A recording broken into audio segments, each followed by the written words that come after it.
وقت ایک گروہ دوسرے گروہ پر یا ایک انسان دوسرے انسان پر ظلم کرتا ہے تو پھر اس مظلوم کو انصاف بظاہر نہیں ملتا انسانوں کے بنائے ہوئے قوانین میں۔ اللہ کے قانون کو نافذ کیا جائے تو پھر تو یہاں بھی انصاف ہی انصاف ہے، لیکن انسانوں کے بنائے ہوئے قوانین کی وجہ سے انصاف بظاہر نہیں ملتا مظلوم کو۔ ظالم جو ہے وہ بدماشی میں، طاقت کے نشے میں چڑھ دوڑتا ہے، تو انسانی عقل یہ کہتی ہے کہ اس ظالم کا بھی تو کوئی انجام ہونا چاہیے۔ تو بالکل مالک یوم الدین، اللہ روز جزا کا مالک ہے، انصاف کے دن کا مالک ہے۔ اس دن جس نے ذرہ برابر بھی ظلم کیا ہوگا وہ اپنے ظلم کا بدلہ پا لے گا۔ پھر ہم کہتے ہیں ایاک نعبد و ایاک نستعین، اے اللہ تیری ہی ہم عبادت کرتے ہیں کیونکہ تیرے سوا کوئی عبادت کے لائق ہے ہی نہیں۔ لا الہ الا اللہ کا معنی یہی ہے، تو ہی عبادت کے لائق ہے۔ اور وَإِيَّاكَ نَسْتَعِينُ، تجھ سے ہم حقیقت میں تجھی سے مدد چاہتے ہیں، استعانت چاہتے ہیں۔ اب واجب الوجود ہونا اور مستحق عبادت ہونا یہ اللہ ہی کی ذات کے لائق ہے، یعنی اللہ کے سوا کوئی ہمیشہ سے نہیں ہے۔ اللہ ہی قدیم ہے، اس کی صفات قدیم ہے، اس کی ذات قدیم ہے، اس کو کسی نے پیدا نہیں کیا۔ اللہ کی ذات قدیم ہے، اس نے ہر چیز کو پیدا فرمایا۔ ساری کائنات حادث ہے، یعنی نئی بننے والی ہے، متغیر ہے، اس میں تبدیلی آتی ہے۔ تو اس کو کہتے ہیں واجب الوجود ہونا۔ اللہ کے سوا کوئی واجب الوجود نہیں ہے، وہ ازلی ہے، وہ ابدی ہے، وہ ہمیشہ سے ہے، وہ ہمیشہ رہے گا۔ دوسرا اللہ کی شان یہ ہے کہ وہ مستحق عبادت ہے، اس کے سوا کوئی عبادت کے لائق نہیں، وہی الہ ہے، یہ بھی حقیقت ہے۔ اس کے بعد ہے استعانت۔ استعانت حقیقت میں اللہ کی ذات سے ہی ہوتی ہے، یعنی حقیقی مدد اللہ رب العزت ہی فرماتا ہے، لیکن مددگار ہونا یہ معیار الوہیت نہیں ہے۔ واجب الوجود ہونا، مستحق عبادت ہونا یہ معیار الوہیت ہے، اللہ کے لیے یہ لازمی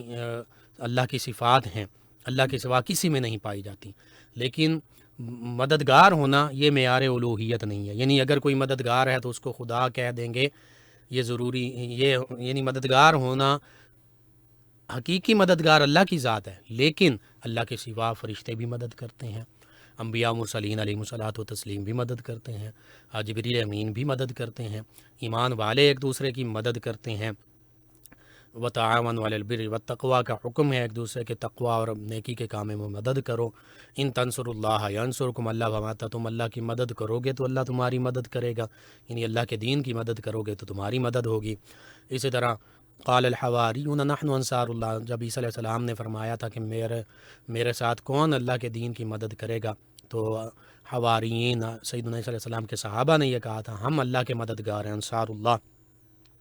انصار مدینہ بھی ہیں، وہ انصاری صحابہ کرام جنہوں نے مہاجر صحابہ کرام کی مدد کی۔ انصار کا معنی ناصر سے ہی ہے، ناصر مدد کرنے والا، انصار مدد کرنے والے۔ ایک حدیث مبارکہ میں غالباً غزوہ بدر یا احد کے موقع پر ایک میں یہ کہ مشرکین کے پورے گروہ نے آقا کریم صلی اللہ علیہ وسلم کے ساتھ دینے کی کوشش کی، اور ایک حدیث مبارکہ میں ایک مشرک نے کہا کہ میں آپ کی مدد کرتا ہوں کفار کے مقابلے میں۔ آپ فرمایا لا نستعین بمشرکین، کہ ہم تو مشرک سے استعانت چاہتے ہی نہیں۔ اس کا معنی نستعین بمؤمن، ہم مومن سے استعانت چاہتے ہیں، ہم مومن سے مدد چاہتے ہیں، غیر مومن سے نہیں۔ اور پھر اس نے بعد میں اسلام قبول کیا تو مومن بن گیا، کہ کریم نے پھر اس سے استعانت چاہی، یعنی اس کی مدد چاہی، اور پھر وہ مسلمانوں کا، اہل ایمان کا مددگار ہوا، یعنی ساتھ شامل ہوا۔ تو اس پہ بڑی تفصیلی گفتگو کی جا سکتی ہے، مختصراً یہی کہ مددگار ہونا معیار الوہیت نہیں ہے۔ حقیقی مدد اگرچہ اللہ ہی کی طرف سے ہوتی ہے، جو صحابہ، اہل بیت،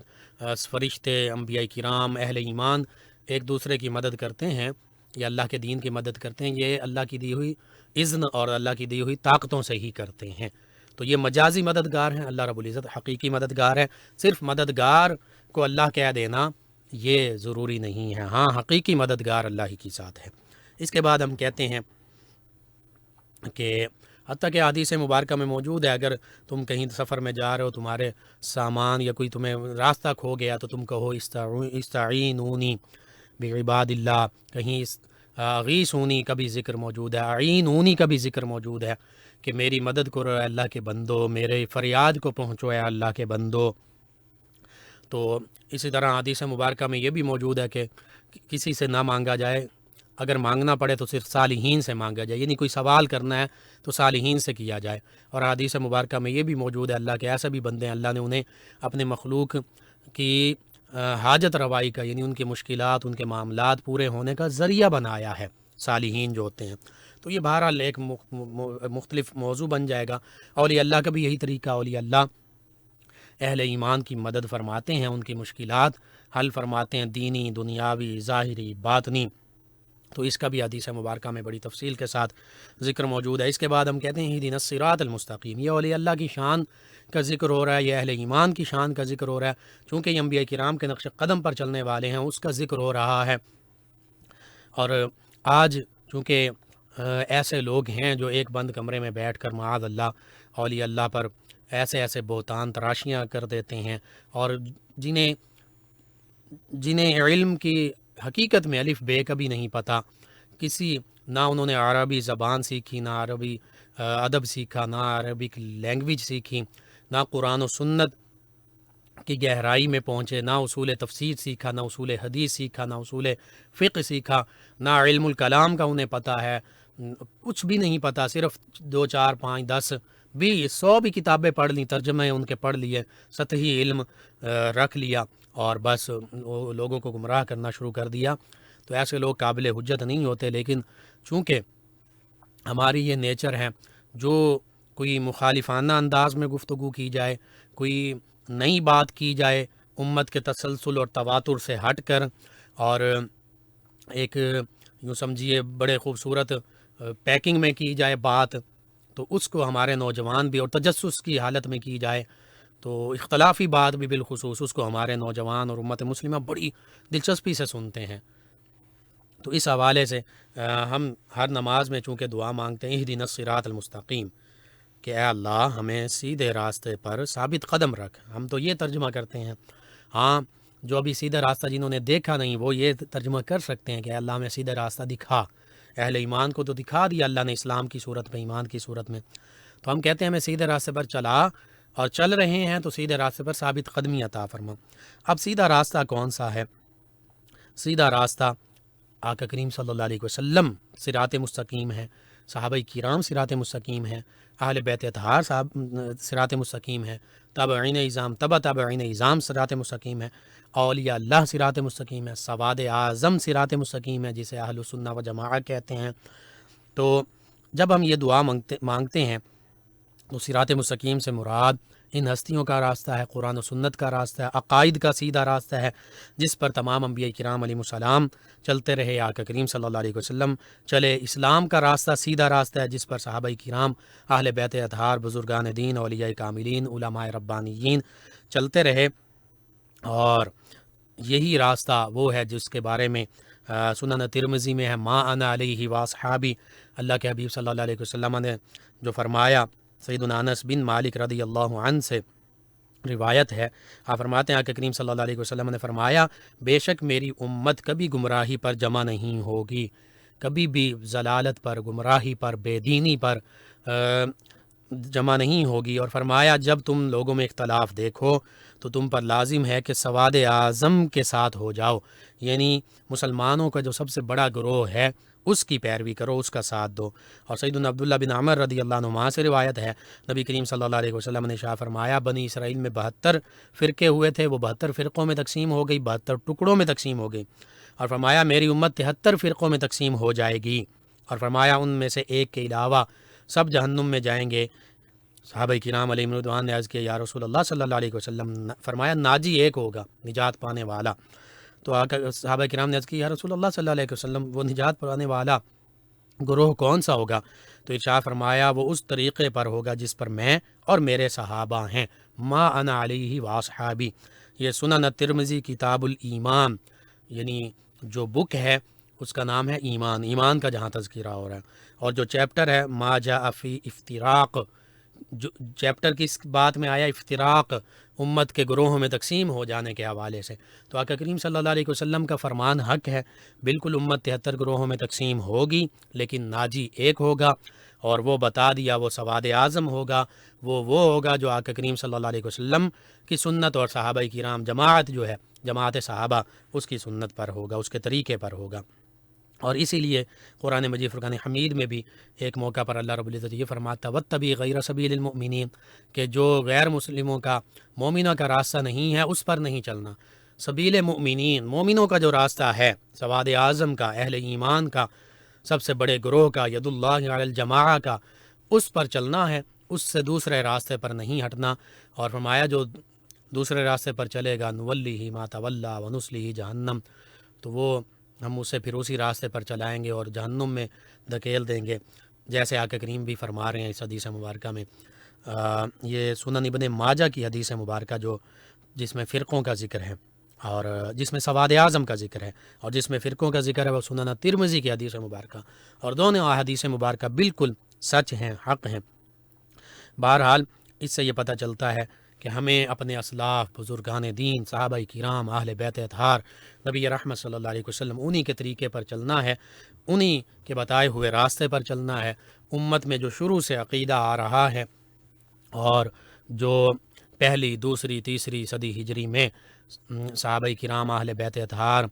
تابعین اعظام، تبع تابعین اعظام، علماء، فقہاء، مفسرین، محدثین نے قرآن و سنت جو صحابہ کرام سے سن کر آگے امت تک پہنچایا ہے، جو اولین ماخذ ہیں ہمارے، انہی کے مطابق ہم نے چلنا ہے۔ اور یہ حقیقت ہے کہ ہمارے اولیاء اللہ، علماء حق اسی پر چلتے رہے، اسی پر چل رہے ہیں، اور انشاءاللہ تا صبح قیامت اسی پر کار بند رہیں گے۔ اللہ رب العزت سے یہ دعا ہے اللہ تعالی ہمیں بھی انہی عقائد، انہی اسلام کی، قرآن و سنت کی تعلیمات پر چلنے والا بنائے جو صحابہ کرام، تابعین اعظام، تبع تابعین اعظام، اہل بیت اطہار نے امت مسلمہ تک پہنچائی ہیں۔ انہی پر عمل کرنے والے ایک عظیم ہستی حضرت شیخ الاسلام خواجہ عثمان ہروانی علیہ رحمہ ہیں۔ عثمان آپ کا اسم گرامی، کنیت آپ کی ابو النور ہے، لقب آپ کا شیخ الاسلام ہے، سادات کرام میں سے ہیں، سیدنا مولا علی المرتضیٰ کرم اللہ وجہ الکریم تک 11 پشتوں کے بعد آپ کا سلسلہ نسب جو ہے وہ پہنچ جاتا ہے۔ ولادت باسعادت اکثر مورخین کے نزدیک 536 ہجری، یوں سمجھیے آج سے تقریباً 900 برس پہلے 1141 عیسوی کو قصبہ ہارون یا ہرون، خراسان، نیشا پور، ایران کے علاقے میں ہوئی، اور اسی وجہ سے آپ کو ہرونی کہا جاتا ہے، ہرون علاقے کی وجہ سے۔ اور یہ ہرون ہے اصل لفظ، لیکن چونکہ عام طور پہ زبان زدہ عام جو ہوا وہ ہارونی ہو گیا، اس وجہ سے ہارونی بھی لوگ بول دیتے ہیں۔ جیسے کہ ایک مشہور استغاثہ سے متعلق دعائیہ ایک شعر ہے، بحق خواجہ عثمان ہارون مدد کن یا معین الدین چشتی، کہ خواجہ عثمان ہارون علیہ رحمہ کے وسیلے سے اے معین الدین چشتی، اللہ نے آپ کو جو طاقتیں دی ہیں، اور جو اولیاء اللہ اور بزرگان دین اور صحابہ کرام، اہل بیت اطہار، فرشتے جو مدد کرتے ہیں اللہ کی دی ہوئی طاقتوں سے، اس سے مدد کیجیے۔ تو بہرحال آپ حضرت خواجہ سید معین الدین چشتی اجمیری علیہ رحمہ کے مرشد گرامی بھی ہیں، جو یہاں بر صغیر پاک و ہند میں تشریف لائے، جو عطائے رسول بھی ہیں، جنہیں نائب رسول فی الہند بھی کہا جاتا ہے، اور جو حضور غوث اعظم رضی اللہ عنہ کے رشتہ داروں میں سے بھی تھے، بعض نے خالہ زاد بھائی بھی لکھا ہے، ان کے بھی مرشد گرامی ہیں حضرت خواجہ شیخ عثمان ہرونی علیہ رحمہ یا ہرونی علیہ رحمہ۔ آپ نے ابتدائی علوم اپنے والد گرامی سے سیکھے، وہ بھی اللہ کے ولی، عالم دین، عالم حق۔ پھر اعلیٰ تعلیم کے لیے نیشا پور تشریف لے گئے۔ یہ وہ وقت تھا کہ نیشا پور، خراسان، اور پھر آگے چلیں تو بلخ، بخارا، سمرقند، تاشقند، یہ سبھی علاقے قرآن و سنت، حدیث اور فقہ، ظاہری باطنی علوم کا مرکز تھے۔ یہاں سے اس دور کے بڑے بڑے مشاہیر، علماء، فضلاء، ان کی سرپرستی میں آپ نے تمام علوم و فنون سیکھے، قرآن و حدیث، فقہ اور دیگر علوم۔ اس کے بعد پھر آپ والد گرامی سے بھی ظاہری باطنی علوم پائے، اور پھر اس کے بعد آپ نے مختلف علاقوں کی سیر و سیاحت کی، حتیٰ کہ حضرت حاجی شریف زندنی علیہ رحمہ، یہ جو ہم شعر بولتے ہیں عام طور پہ، حاجی اللہ محمد چار یار، حاجی خواجہ قطب فرید، اس میں حاجی سے مراد حاجی شریف زندنی علیہ رحمہ ہوتے ہیں، اور خواجہ حضرت خواجہ عثمان ہرونی علیہ رحمہ بھی ہیں اور خواجہ معین الدین چشتی اجمیری علیہ رحمہ بھی ہیں، اور قطب سے مراد حضرت خواجہ قطب الدین بختیار کاکی علیہ رحمہ وہ بھی سادات میں سے ہیں، اور فرید سے مراد بابا فرید الدین فاروقی علیہ رحمہ جو سیدنا عمر فاروق اعظم رضی اللہ عنہ کی اولاد اطہار میں سے ہیں۔ بہرحال آپ کے حوالے سے یہ ملتا ہے حضرت ناظرین و سامعین کہ تمام مروجہ علوم جو اس وقت رائج تھے ان پر دسترس حاصل کی، اور ایک وقت آیا کہ آپ اپنے عہد مبارکہ کے بہت بڑے علماء اہل حق علماء ربانیین میں آپ کا شمار ہونے لگا۔ حضرت خواجہ حاجی محمد شریف زندنی علیہ رحمہ ان کی خانقاہ میں آپ باطنی علوم تزکیہ باطن کے لیے حاضر ہوئے، اور چونکہ پہلے سے ہی آپ کی تعلیم و تربیت کا بڑا اہم جو یوں سمجھیے کہ آپ کے والد گرامی نے اس میں کردار ادا فرمایا تھا، تو پہلے سے ہی راہ طریقت تزکیہ باطن اور حق اور معرفت کے طریقے پر چل رہے تھے۔ تو جب حضرت خواجہ شریف زندنی علیہ رحمہ کی بارگاہ میں حاضر ہوئے تو انہوں نے فوراً آپ کو اپنی شرف بیعت میں قبول فرمایا، ان سے بیعت کی، ان کی خدمت میں رہے، سلوک کی منازل طے کیں، عبادت اور ریاضت مجاہدہ وغیرہ فرماتے رہے۔ آپ کے مرشد گرامی نے آپ کو کندن بنایا، اور پھر ایک وقت آیا کہ آپ کو خرقہ خلافت سے بھی نوازا، اور ساتھ میں آپ کو چند نصیحتیں بھی فرمائیں۔ ان کا خلاصہ یہی تھا کہ اللہ سے محبت کرنے والے بننا، اللہ کے سوا کسی کی طرف توجہ نہ کرنا، دنیا کی طرف توجہ بالکل نہیں کرنی، ما سوی اللہ کی طرف توجہ نہیں کرنی، اللہ کی یاد میں ہمیشہ مشغول رہنا ہے، اللہ کی مخلوق کے ساتھ بھلائی کا معاملہ کرنا، اللہ کے حبیب صلی اللہ علیہ وسلم کی محبت لوگوں کے دلوں میں ڈالنی ہے، اسلام کی محبت لوگوں کے دلوں میں ڈالنی ہے۔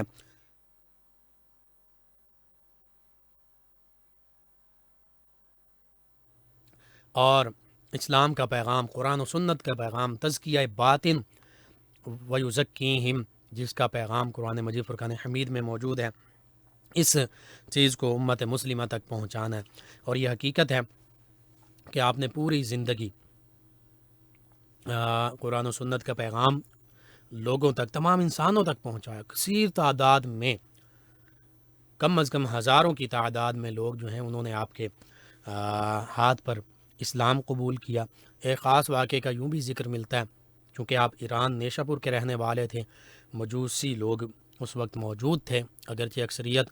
اسلام بھی قبول کر چکی تھی، لیکن کچھ علاقوں میں ابھی بھی آگ کی پوجا کی جاتی تھی۔ تو ایک جگہ آپ پہنچیں، وہاں آگ کا الاؤ روشن ہے، اور مجوسی لوگ جو ہیں وہ وہاں پہ آگ جلائے بیٹھے ہیں، اور آگ کو خدا سمجھ کر اس کی پوجا کر رہے ہیں، عبادت کر رہے ہیں، پرستش کر رہے ہیں۔ آپ نے ان کا جو بڑا تھا اس سے پوچھا یہ کیا ماجرا ہے؟ انہوں نے کہا کہ آگ ہم اس کو خدا سمجھتے ہیں، اور ہم تو ہزاروں سالوں سے ہمارے آباء و اجداد بھی اس کی عبادت کر رہے ہیں، پوجا کر رہے ہیں۔ اسے 7-8 سال کا بچہ بھی اپنی گود میں اٹھایا ہوا تھا۔ تو آپ نے فرمایا اچھا تم اسے خدا سمجھتے ہو تو پھر تمہیں تو چاہیے کہ، اور وہ یہ بھی عقیدہ رکھتے تھے کہ مرنے کے بعد ہم آگ میں نہیں جائیں گے، آگ کو ہم نے کیونکہ خدا بنا لیا تو ہم آگ سے بچ جائیں گے۔ آپ نے فرمایا ٹھیک ہے، اگر یہ بات ہے تو تمہیں چاہیے پھر تم اس آگ میں کود جاؤ، یہ تو تمہارا خدا ہے، یہ تو تمہیں پھر کچھ نہیں کہے گی۔ انہوں نے کہا نہیں نہیں نہیں، ایسا تو نہیں ہو سکتا۔ آپ نے وہ بچے کو لیا، اپنی گود میں لیا، ہاتھوں میں پکڑا، اٹھایا، اور اس آگ میں چلے گئے۔ کافی دیر آگ میں رہے، اور پھر یہ اللہ کی قدرت کاملہ، یہ نبی علیہ السلام کے معجزے کا صدقہ، تصدق،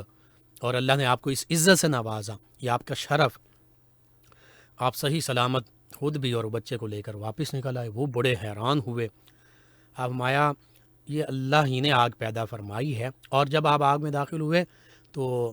قلنا یا نار کونی بردم و سلاما علی ابراہیم، یہ آیت مبارکہ پڑھ رہے تھے۔ اور غالباً ایک صحابی رضی اللہ عنہ کا بھی ایسا واقعہ ملتا ہے کہ جنہیں آگ میں ڈالا گیا، اور پھر وہ اسی طرح جیسے ابراہیم علیہ السلام پر آگ گلو گلزار ہوئی اسی طرح واپس صحیح سلامت نکل آئے، اور سیدنا عمر فاروق اعظم رضی اللہ عنہ ان کے سر کو بھی انہوں نے بوسہ دیا۔ اس طرح کا واقعہ ملتا ہے۔ بہرحال ایسا ہی ہوا جیسے سیدنا ابراہیم خلیل اللہ علیہ الصلوۃ والسلام یا صحابی رسول، ان کے لیے آگ گل و گلزار ہوئی، آپ کے لیے بھی گل و گلزار بن گئی۔ جب آپ واپس نکلے آپ نے فرمایا اللہ کے بندو، یہ اللہ نے آگ پیدا فرمائی ہے، وہی اس میں جلانے کی خاصیت رکھتا ہے، وہی چاہے تو اس کو گل و گلزار بنا دے، تو تم اس اللہ وحدہ لا شریک پر ایمان لانے والے بن جاؤ جس نے اس آگ کو پیدا کیا اور اس میں یہ تاثیر رکھی ہے۔ تو وہ سب کے سب جو مجوسی تھے آگ پرست، وہ اللہ پر، اللہ کی وحدانیت پر ایمان لے آئے۔ یہ تو ایک واقعہ ہے، آپ کے دست حق پرست پر کئی لوگوں نے اسلام کی دولت پائی، اور بعض اوقات آپ اور جو بھٹکے ہوئے گناہگار مسلمان ہوتے ہیں، وہ جب آپ کی بارگاہ میں آپ کی صحبت میں حاضر رہتے تو وہ اللہ کے ولی بن جاتے اور وہ اس توبہ طائب ہو جاتے اپنے گناہوں سے، اور وہ شریعت کی پابندی کرنے والے بن جاتے ہیں۔ حتیٰ کہ بعض اوقات آپ کسی پر ایسی خاص محبت بھری نظر فرماتے، توجہ فرماتے، تو وہ ایک ہی مجلس میں اللہ کا ولی بن جاتا، اسے ولایت کے اعلیٰ مقام پر فائز فرما دیتے۔ یہ اولیاء اللہ کا مقام اور مرتبہ ہے۔ جیسے ہم دیکھتے ہیں اہل بیت اطہار میں سے بھی، حسنی حسینی سادات میں سے حضور داتا گنج بخش علی اجویری علیہ رحمہ، حضور غوث اعظم رضی اللہ عنہ، آپ کی نظر رحمت سے کئی ہزاروں لاکھوں جو ہیں یہود و نصارہ مسلمان ہوئے، کئی جو بھٹکے ہوئے مسلمان تھے وہ راہ راست پر آئے، کئی جو ہیں وہ ولایت کا مقام پا گئے، اور آپ جس پر توجہ یا نظر فرماتے وہ اللہ اللہ کرنے لگ پڑتا، کچھ واصل بحق ہو جاتے، کچھ جنگلوں میں نکل جاتے۔ اسی طرح حضرت خواجہ باقی باللہ رحمۃ اللہ علیہ کا خاص واقعہ موجود ہے، وہ نان بھائی جس نے کھانے کا انتظام کیا تھا، تو اس نے آپ نے مایا مانگو جو مانگتے، اس نے کہا کہ اپنے جیسا بنا دیں۔ آپ مایا یہ بڑا مشکل معاملہ، اس نے یہی عرض کی، تو آپ نے ایک ہی توجہ اس پر کی تنہائی میں لے جا کر، تو وہ بظاہر شکل و صورت میں آپ جیسا بن گیا، لیکن وہ انوار و تجلیات کا جو اللہ کی طرف سے آپ پر نزول ہوتا تھا، اس پر جب وہ نزول ہوا تو وہ برداشت نہ کر پایا اور واصل باللہ ہو گیا، وہ یعنی اللہ کی بارگاہ میں حاضر ہو گیا۔ تو یہ اولیاء اللہ کا طریقہ ہوتا ہے، جس پر ایک وہ خاص توجہ ڈالتے ہیں اس کو اپنے جیسا بھی بنا دیتے ہیں۔ یہ اللہ نے شانیں عطا فرمائی ہیں، طاقتیں عطا فرمائی ہیں۔ تو آپ کا یہ معاملہ تھا بعض اوقات جس پر ایک نظر رحمت اور توجہ کی نظر فرماتے تو وہ ایک ہی نظر میں اللہ کا ولی بن جاتا۔ یہی وجہ ہے کہ حضرت خواجہ معین الدین چشتی اجمیری علیہ رحمہ آپ کی نظر سے، آپ کی تبلیغ سے، آپ کے اخلاق اور کردار سے کم و بیش 90 سے 95 لاکھ لوگوں کا ذکر ملتا ہے، ہندو اور دیگر مذاہب کے ماننے والے جنہوں نے اسلام قبول کیا، جن میں بڑے بڑے نام موجود ہیں۔ یہ راج دیو چوہان جو پرتھوی چوہان کی اولاد میں سے، اس کا بھی ذکر ملتا ہے، وہ بھی مسلمان ہوا۔ آج اس کی اولاد مختلف علاقوں میں موجود ہے، وہ لوگ خود بتاتے ہیں، اور ان کے پاس وہ اپنا جو سمجھیے شجرہ بھی موجود ہے کہ اس وقت کے بعد جو مسلمان پھر چلے آئے وہ بھی، اور پہلے والے جو ہندو یا سکھ یا جو دیگر مذاہب سے تھے، بالخصوص ہندوؤں کا ذکر ملتا اس وقت میں، ہندو خاص طور پر موجود تھے۔ بہرحال آپ نے کافی عرصہ سفر میں بھی گزارا، یہ اولیاء اللہ کا طریقہ رہا، قل سیروا فی الارض فانظروا کیف کان عاقبۃ المجرمین، اس حکم پر عمل کرتے ہوئے وہ پہلی قوموں اور مجرموں کے حالات کا بھی مشاہدہ کرتے ہیں کہ اللہ نے ان کا کیسے انجام تک پہنچایا، اور اس کے ساتھ ساتھ سفر میں اگر اولیاء اللہ، علماء، صلحاء ان کی صحبت بھی میسر آ جائے تو ان سے بھی فیوز و برکات پاتے ہیں۔ آپ چونکہ حافظ قرآن بھی تھے تو روزانہ ایک مکمل قرآن مجید فرقان حمید کی تلاوت فرمایا کرتے تھے، اور 90 سے 100 برس آپ کی زندگی ہوئی۔ اس دوران میں 70 برس ایسے آپ کے گزرے کہ اکثر وقت آپ روزے سے رہا کرتے، اور بعض اوقات صرف پانی پیا کرتے اور پانی پر گزارا کرتے، بعض اوقات 4-5 دن تک فاقہ کشی کیا کرتے، اور چند ہی لقمے کھا لیتے، انہی لقموں پر گزارا کیا کرتے۔ حضرت خواجہ میر سید عبد الواحد بلگرامی علیہ رحمہ فرماتے ہیں کہ خواجہ عثمان ہارونی علیہ رحمہ نے 10 سال تک خود کو کھانا نہ دیا، اور 7 روز کے بعد ایک گھونٹ پانی پیتے، اور اللہ کی بارگاہ میں عرض کرتے ہیں اللہ ہمیں نفس کے ظلم سے بچا، نفس مجھ پر غالب آنا چاہتا ہے، مجھ سے پانی مانگتا ہے تو میں ایک گھونٹ منہ بھر کے اس کو دے دیتا ہوں۔ اسی طرح آپ سما فرمایا کرتے تھے، سما سنا کرتے تھے۔ سما سے مراد یہ آج کی مروجہ قوالین نے یہ ذہن میں رکھی ہے، سما سے مراد یہ ہوتا تھا اللہ کی حمد، نعت، منقبت یا دیگر کوئی پر اثر اخلاق کی بہتری والا کلام اور اللہ کی محبت کا جس میں ذکر ہوا کرتا، اور بغیر مزامیر یعنی بغیر سازوں کے یہ سنا کرتے تھے۔ اس حوالے سے اس دور کے جو ظاہری علماء انہوں نے اعتراض بھی کیا، تو آپ نے ان کے اعتراضات کے جوابات بھی دیے، اور اس وقت کے جو شیخ الاسلام انہوں نے یہ کہا بالکل آپ اپنی طرف سے حق پر ہیں، بالکل آپ معرفت اور عشق الہی اور محبت بھرا کلام جو ہے اس کو آپ سنیں، ہم آپ پر کوئی بھی اعتراض نہیں کرتے۔ آپ یہاں سے مکہ المکرمہ تشریف لے گئے اپنے علاقے سے، وہیں پر پھر آخری زندگی کے اوقات جو ہیں گزارے، اور وہاں پر آپ نے دو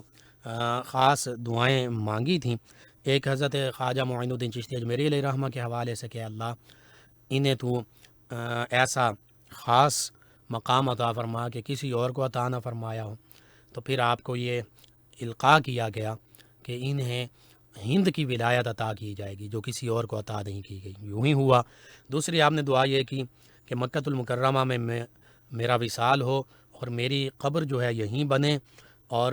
اس کا نشان بھی باقی رہے، اور لوگ جو ہیں وہ میرے پاس آتے رہیں، فاتحہ وغیرہ پڑھتے رہیں۔ تو آپ کی یہ دعا بھی قبول ہوئی۔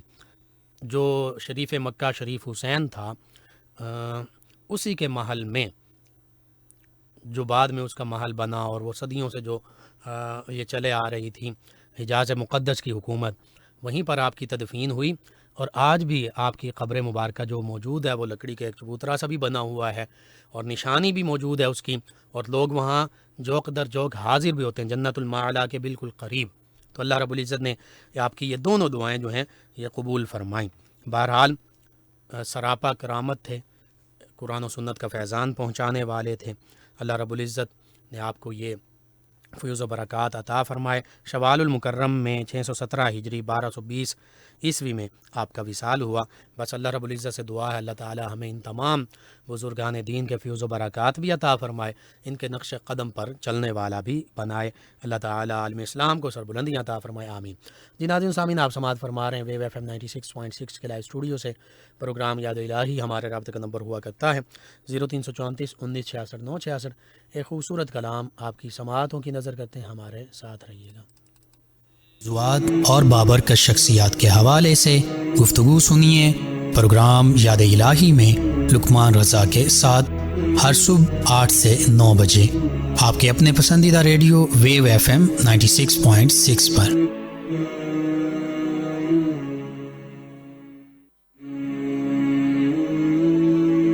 بابرکت صبح کا آغاز اللہ اور اس کے پیارے حبیب صلی اللہ علیہ وآلہ وسلم کے بابرکت نام کے ساتھ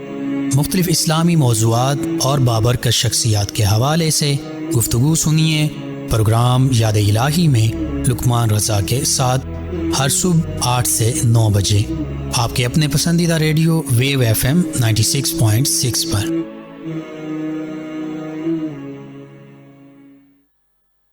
اس سے پہلے کتاب و شفا سے آج کا خاص وظیفہ، اگر پریشانی اور مشکلات سے نجات کے لیے یہ وظیفہ ہے، ہر مسلمان فرد کی پریشانی مشکلات امت مسلمہ کے معاملات، تو اگر کوئی شخص روزانہ سورۃ الانعام اس کی ابتدائی 3 آیات بینات تلاوت کرے گا، پڑھے گا کم از کم یہ، تو انشاءاللہ اس کی تمام مشکلات آسان ہو جائیں گی۔ دوبارہ سن لیجئے، پریشانی اور مشکلات سے نجات کا وظیفہ، اگر کوئی شخص روزانہ سورۃ الانعام کی ابتدائی 3 آیات بینات پڑھے گا تو انشاءاللہ اللہ تعالی اس کی تمام مشکلات آسان فرما دے گا، اس کے تمام مشکلات، پریشانیاں، مصائب آسان ہو جائیں گے۔ یہ آج کا خاص وظیفہ میرے لیے، آپ کے لیے، ہم سب کے لیے، امت مسلمہ کے لیے۔ ہمیں چاہیے ہم اپنے معمول کا حصہ بنائیں اور عاد و وظائف میں شامل کریں، اپنے اعزاء، قربا، رشتہ دار، دوست، احباب، پڑوسی، محلے دار، امت مسلمہ تک پہنچائیں۔ میرے، آپ کے، ہمارے بتانے سے ہمارے کسی ایک بھی مسلمان بھائی، مسلمان بہن، مسلمان فرد، مسلمان گھرانے، امت مسلمہ کا فائدہ ہوتا ہے، تو انشاءاللہ یہ ہمارے لیے بھی دین و دنیا آخرت میں بھلائی، فائدے، نجات اور شفا کا باعث ہوگا۔ اللہ سبحانہ وتعالی سے یہ دعا ہے، اللہ تعالی ہمیں آسانیاں عطا فرمائے، ہمیں آسانیاں بانٹنے والا بنائے، مشکلات سے ہماری حفاظت فرمائے، امت مسلمہ، عالم اسلام کو سربلندیاں عطا فرمائے۔ بابرکت صبح کا آغاز اللہ اور اس کے پیارے حبیب صلی اللہ علیہ وآلہ وسلم کے بابرکت نام کے ساتھ مختلف اسلامی موضوعات اور بابرکت شخصیات کے حوالے سے گفتگو سنیے پروگرام یاد الہی میں لقمان رضا کے ساتھ ہر صبح 8 سے 9 بجے آپ کے اپنے پسندیدہ ریڈیو ویو FM 96.6 پر۔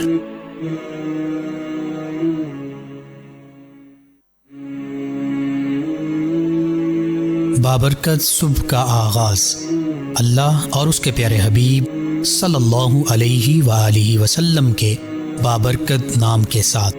مختلف اسلامی موضوعات اور بابرکت شخصیات کے حوالے سے گفتگو سنیے پروگرام یاد الہی میں لقمان رضا کے ساتھ ہر صبح 8 سے 9 بجے آپ کے اپنے پسندیدہ ریڈیو ویو FM 96.6 پر۔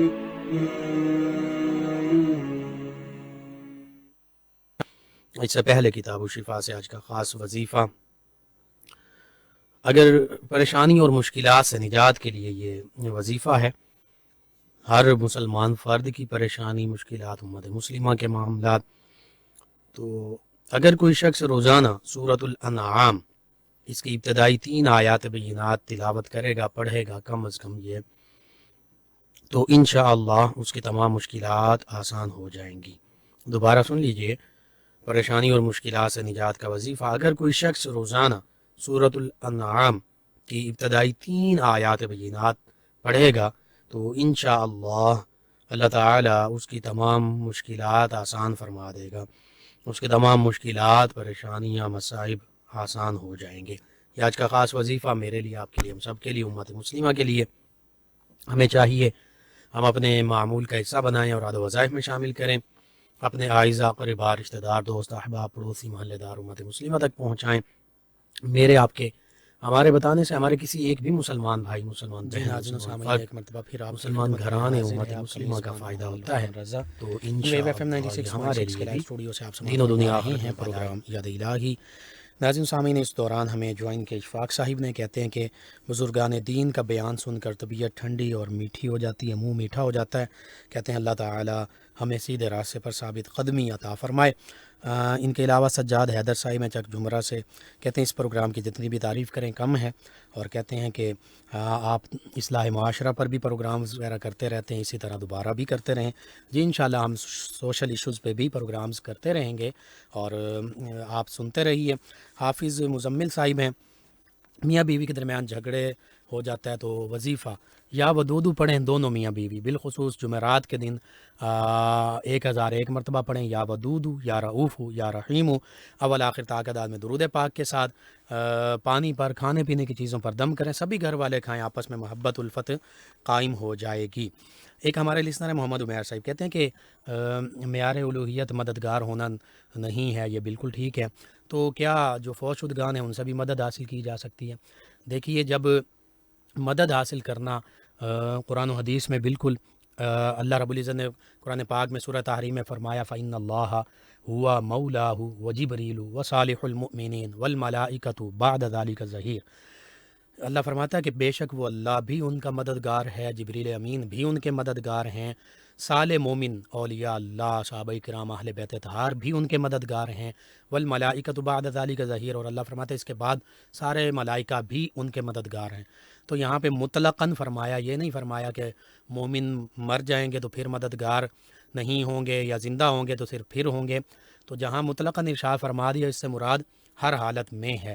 سیدنا موسیٰ علیہ السلام اس دنیا سے تشریف لے گئے اور 50 نمازیں ہوئیں تو انہوں نے امت مسلمہ کی مدد فرمائی، میں تو یوں کہوں گا کہ وہ 5 نمازیں ہو گئیں۔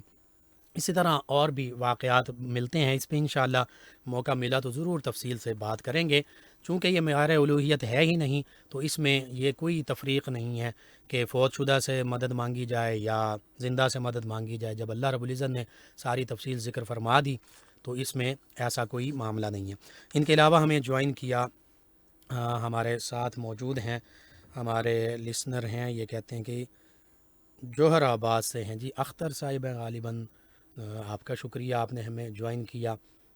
اور ان کے علاوہ ہمارے ساتھ ہیں ایک اور لسنر جھنگ سے، نعمان ساقی صاحب، کہتے ہیں ماشاءاللہ بہت خوبصورت آپ کا بیان ہے۔ چلیں جی، جزاک اللہ۔ رضوان صاحب ہیں ہمارے ساتھ، عرفان صاحب ہیں، سفیان صاحب ہیں، اور یہ کہتے ہیں کہ مظلوم کے لیے نہ چلنے والے ایٹم بم اور جنگ سے ڈرنے والے بزدلوں پر بھی اللہ تعالیٰ کی رحمت سے دوری. بالکل جی ایسا ہی معاملہ ہے، ہم خود اللہ کی رحمت سے دور ہو رہے ہیں. ایک اور لسنر ہیں، انہوں نے اپنی اہلیہ کا ذکر کیا کہ ان کے جسم پر عجیب پھوڑے پھنسیاں وغیرہ ہیں، کہتے ہیں خوف زدہ ہو گئے ہوں. اس کا حل یہ ہے کہ آپ بالکل میڈیسن کے ذریعے بھی علاج کروائیے، اور یا رقیبو 300 مرتبہ اور سورۃ الطارق 3 مرتبہ پڑھ کر پانی پر دم کر کے یہ بھی پلائیے، انشاءاللہ اللہ تعالیٰ خیر فرما دے گا. ایک اور لسنر ہیں، کہتے ہیں السلام علیکم مفتی صاحب، آپ اچھا جی وعلیکم السلام، کہتے ہیں کس سلسلے سے تعلق رکھتے ہیں اور آپ کے پیر و مرشد کا کیا نام ہے؟ جزاک اللہ. جی خاک بائے غوث اعظم زیر سایہ ہر ولی، اور الحمدللہ تمام سلاسل طریقت کا فیضان کوشش ہوتی ہے حاصل ہو جائے. مرشد گرامی جن سے بس کچھ فیض حاصل ہے بالکل ہے، پیر سید افضال حسین شاہ صاحب نقشبندی مجددی مشہدی رضوی سید سادات رضویہ میں سے. ناظرین سامعین، ان کے علاوہ ہمیں جوائن کیا ہمارے لسنر ہیں، یہ کہتے ہیں کہ السلام علیکم، کیا حال ہیں؟ جی وعلیکم السلام الحمدللہ. کہتے ہیں اللہ پاک آپ کو جزائے خیر عطا فرمائے. ابو مسلم خولانی رضی اللہ عنہ، وہ صحابی رسول، بالکل یہی نام ہے، بہت بہترین آپ نے بتایا. ناظرین سامعین، ان کے علاوہ ہمارے ساتھ ہیں ایک اور لسنر، اور یہ کہتے ہیں کہ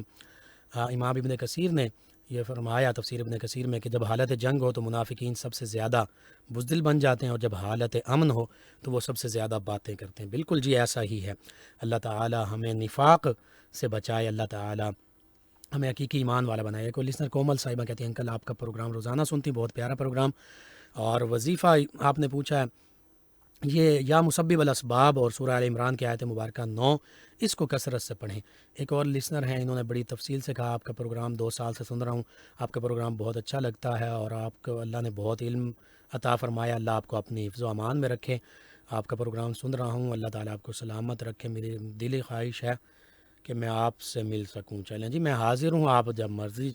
چاہیں میں حاضر ہوں جی، کوئی مسئلہ نہیں ہے. آپ کا شکریہ، آپ تمام ویورز لسنرز کا شکریہ، آپ ہمیں جوائن کرتے ہیں، پروگرام یاد الہی میں شامل ہوتے ہیں، اپنے فیڈ بیک سے آگاہ کرتے ہیں. ناظرین سامعین، پروگرام یاد الہی کا وقت ختم ہو جاتا ہے، انشاءاللہ کل صبح دوبارہ آپ سے ملاقات ہوگی. پروگرام یاد الہی میں اپنے میزبان محمد لقمان رضا اور ہماری ٹیم کو اجازت دیجیے. اللہ نگہبان.